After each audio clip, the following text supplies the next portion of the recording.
BNP মানে তো পুরো বাংলাদেশ না, কোনো একটি দলের কারণে স্থগিত বা বন্ধ থাকবে না। এই গণঅভ্যুত্থান কোনো একক দল বা ব্যক্তিকে কেন্দ্র করে হয় নাই। বিষয়টা হচ্ছে আজকে আমাদের প্রথম ধাপের যে আলোচনা, এই আলোচনা অত্যন্ত উত্তপ্ত একটা পরিস্থিতির মধ্যে শুরু হয়েছিল। যে চারটি এজেন্ডাকে সামনে রেখে আজকে আলোচনা শুরু হয়েছিল, বিগত দিনে এই এজেন্ডাই আলোচনা করতে বিএনপি অস্বীকৃতি জানিয়েছিলেন এবং তারা বলেছিলেন যে এই চারটি বিষয় আমরা সংবিধানে অন্তর্ভুক্ত করার বিরুদ্ধে। তো আজকে যখন প্রথম ধাপের আলোচনা শুরু হয় তখন বিএনপি থেকে তাদের পূর্বের যে অবস্থান সেটি তারা আবারও ব্যক্ত করে এবং তারা এক পর্যায়ে ওয়াকআউট করে। তবে আমাদের পরিষ্কার বক্তব্য হচ্ছে এই গণঅভ্যুত্থান কোনো একক দল বা ব্যক্তিকে কেন্দ্র করে হয় নাই এবং আগামীতে আমরা একটা নতুন বাংলাদেশ বিনির্মাণ করতে চাই। আমরা আগামীতে ওই হারুন কিংবা বিপ্লবের মতো মাফিয়া পুলিশ অফিসার তৈরি হোক, এরকম কোনো সিস্টেম চাই না।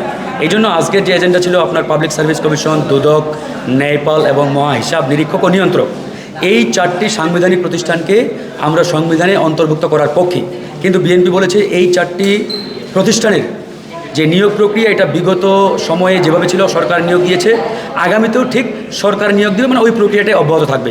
আমরা স্পষ্ট করে বলেছি যে না, বিগত সময়ে এই প্রক্রিয়ার মাধ্যমে আসলে মাফিয়াতন্ত্র কায়েম হয়েছে, আমলাতন্ত্রের নামে একটা মাফিয়াতন্ত্র সৃষ্টি হয়েছে। তো আগামীতে আমরা ওই আমলাতন্ত্রের নামে মাফিয়াতন্ত্র আর সৃষ্টি হতে দিতে চাই না। এই জন্যই আমরা বলেছি যে সংবিধিবদ্ধ এবং সাংবিধানিক প্রতিষ্ঠানগুলোতে নিয়মতান্ত্রিক উপায়ে সংবিধানে অন্তর্ভুক্ত থাকতে হবে। কিভাবে এই প্রতিষ্ঠানগুলো আগামীতে গঠন হবে।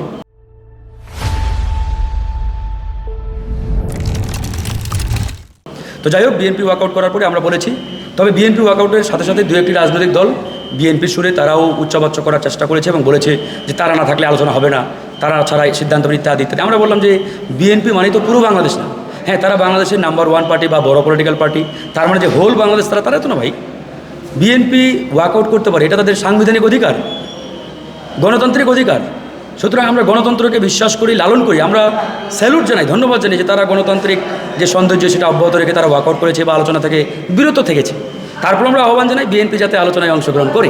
তো আমাদের আহ্বানের পরিপ্রেক্ষিতে বিএনপি পরে আবার আলোচনায় অংশগ্রহণ করে এবং আলোচনা আমাদের শুরু করার মুহূর্তেই হঠাৎ করে ফায়ার যে অ্যালার্ম, সেই অ্যালার্ম বেজে ওঠার কারণে আমরা আসলে সবাই চিন্তা করলাম যে এই মুহূর্তে যেহেতু ঢাকা শহরে অগ্নিকাণ্ডের ঘটনাগুলো অনেক বেশি পরিমাণে ঘটছে, আমাদের এই হলে থাকাটা নিরাপদ হবে না।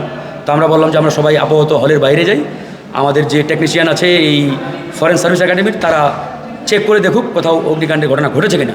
যদি না ঘটে তাহলে পরবর্তীতে আবার আলোচনা শুরু হবে। তো এই ছিল আজকে ভিতরের অবস্থা। তবে আমরা স্পষ্ট করে বলেছি আলোচনা চলবে, আলোচনা কোনো একটি দলের কারণে স্থগিত বা বন্ধ থাকবে না।